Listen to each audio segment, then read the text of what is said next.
হাবু, বাবা হাবু, কোথায় তুমি? হ্যাঁ বাবা, তুমি আমায় ডাকছো? হ্যাঁ চলো, আজকে বাজারে গিয়ে একটা মুরগি কিনে নিয়ে আসি। মুরগি কিনে কি করবে বাবা? আর বাড়িতে মুরগি থাকলে তো আমাদের পুরো বাড়ি নষ্ট করে ফেলবে। মুরগির জন্য আলাদা করে ঘর বানালে মুরগি বাড়ির ভেতরে আসতেই পারবে না। তাছাড়া মুরগি আমাদের ডিম দিবে, তুমি তো জানোই মুরগির ডিমে কত পুষ্টি থাকে। ঠিক আছে বাবা, চলো তাহলে মুরগি কিনে আনি। এরপর তারা বাজারে চলে গেল। আর হাবুর বাবা মুরগিগুলো ভালো করে দেখতে লাগলো।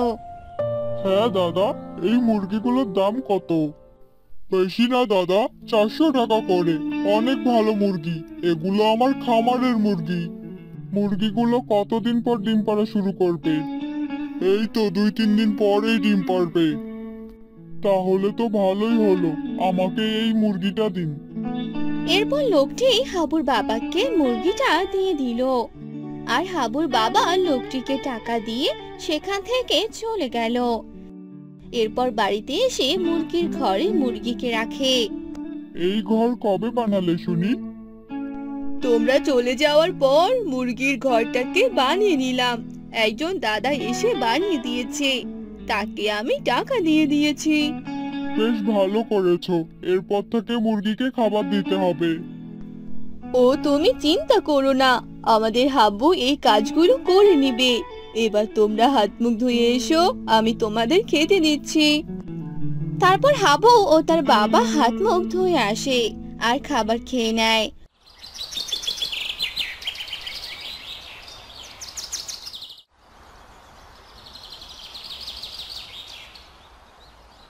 পরদিন সকালবেলা হাবু সাইকেল নিয়ে শিপুদের বাড়িতে যায়। চল শিপু, আজ তো ফ্রাইডে, আজ কোথাও গিয়ে ঘুরে আসি। ঠিক আছে, চল।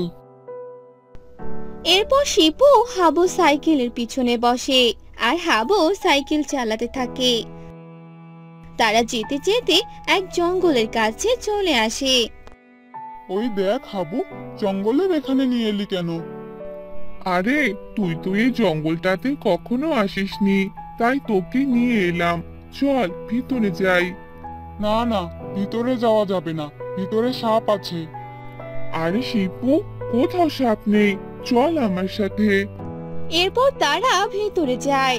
ভেতরে যেতেই হাবু একটি ডিম দেখতে পায়। শিপু, ওই দেখ ডিম, এটা মনে হয় মুরগির ডিম। এটা যে মুরগির ডিম, তুই কি করে বুঝলি? আরে মুরগির ডিম তো ছোট হয়, আর এটাও তো ছোট। চল এটাকে বাড়িতে নিয়ে যাই। না না, আমি এটা নিয়ে যেতে পারবো না, মা দেখলে বকবে। ঠিক আছে, এটা তাহলে আমি নিয়ে যাই, আর বাড়ির বাইরে এক জায়গায় রেখে দিব, তাহলে কেউ আর দেখতে পারবে না। ঠিক আছে, এবার চল চলে যাই এখান থেকে, নয়তো জঙ্গলের ভূত চলে আসবে। শিপু, তোর মতো এত ভীতু এর আগে আমি কাউকে দেখিনি, বুঝলি? চল চলে যাই। এরপর তারা সাইকেল চালিয়ে বাড়ির দিকে আসতে থাকে। হাবু শিপুকে তার বাড়িতে নামিয়ে দিয়ে নিজে বাড়িতে চলে আসে আর বাড়ির বাইরে এক জায়গায় ডিমটিকে রেখে দেয়। এরপর ঘরে চলে যায়। কিরে বাবা হাবু, সারাদিন তুই কোথায় ছিলি শুনি? এই তো বাবা, শিপু সহ একটু বাহিরে গিয়েছিলাম। পড়াশোনা কি ঠিকমতো করছো নাকি শুধু ঘোরাঘুরি হচ্ছে? না বাবা, আমার পড়াশোনা একদম ঠিক মতোই হচ্ছে, এ নিয়ে তুমি কোনো চিন্তা করো না। ঠিক আছে, যাও এবার খাবার খেয়ে পড়তে বসো। আচ্ছা বাবা। এরপর হাবু সেখান থেকে চলে যায়। পরদিন হাবু ডিমটার কাছে যায়, গিয়ে দেখে ডিমটা বড় হয়ে গেছে। এ কি, এই ডিমটা তো অনেক ছোট ছিল, তাহলে এত তাড়াতাড়ি বড় হলো কি করে? আমি তো জানি মুরগির ডিম ছোট হয়, আর সেই ডিম এভাবে বড় হয় না। তাহলে এটা আবার কিসের ডিম? এ কথা শিবুকে গিয়ে বলতে হবে। এ কথা বলে হাবু স্কুলে চলে গেল। আর ক্লাসে বসে শিপুকে বলতে লাগলো। জানিস শিপু, সেই ডিমটা অনেক বড় হয়ে গেছে।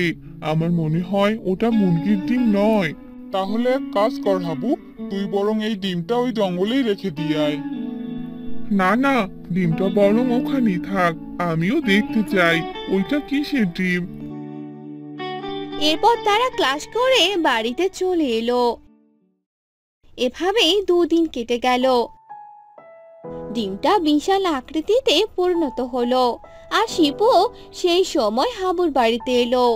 আর ডিমটাকে এই অবস্থায় দেখে শিপু হাবুকে ডাকতে লাগলো। হাবু, কি রে হাবু, তাড়াতাড়ি বাহিরে আয়, এসে দেখ কি হয়েছে।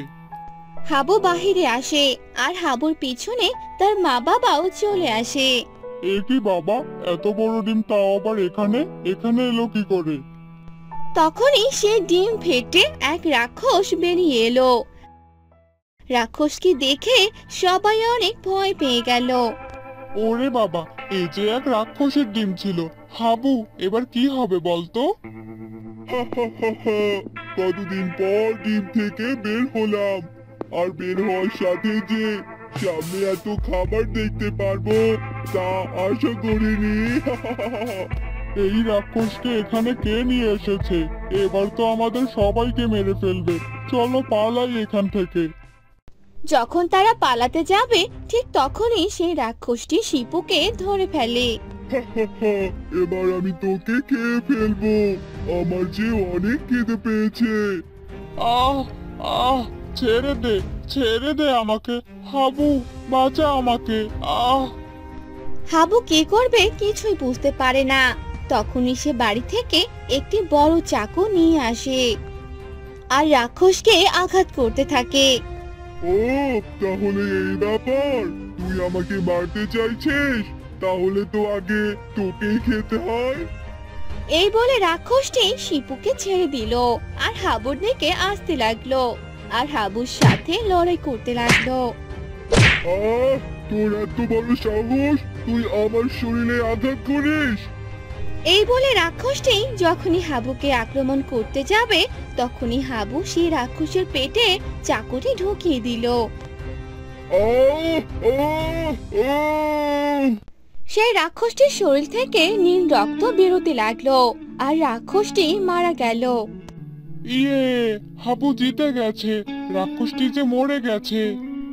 আসলে বাবা, আমি এই ডিমটাকে জঙ্গল থেকে নিয়ে এসেছিলাম। আমি বুঝতে পারিনি যে এটা রাক্ষসের ডিম ছিল। আর এমনটি হলো আমাদের সাথে। আজকের পর থেকে বাইরে পড়ে থাকা কোনো জিনিস নিবে না, বুঝতে পেরেছো? ঠিক আছে বাবা। এরপর তারা সবাই রাক্ষসের হাত থেকে মুক্তি পেল।